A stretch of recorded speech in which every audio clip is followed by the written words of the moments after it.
Terima kasih pemirsa, masih di Liputan Sumsel, sebuah kendaraan minibus jenis Kijang kotak yang diduga membawa bahan bakar minyak BBM ilegal hangus terbakar di Jalan Lintas Timur depan Asgap Kelurahan Tanjung Raja Selatan, Kecamatan Tanjung Raja, Kabupaten Ogan Ilir.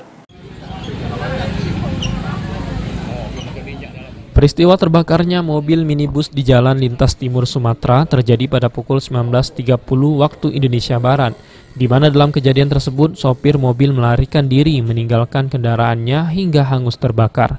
Namun setelah dilakukan penyelidikan, petugas Polsek Tanjung Raja berhasil mengidentifikasi pemilik kendaraan minibus ini berinisial IW, umur 50 tahun, warga Kelurahan Tanjung Raja Timur, Kecamatan Tanjung.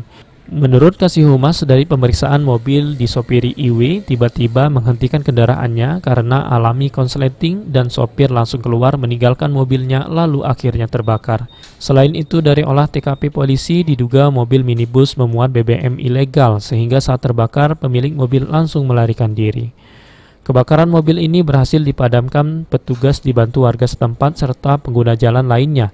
Diperkirakan kerugian dari kejadian ini mencapai 40 juta rupiah. Ahmad Romawi, PAL TV.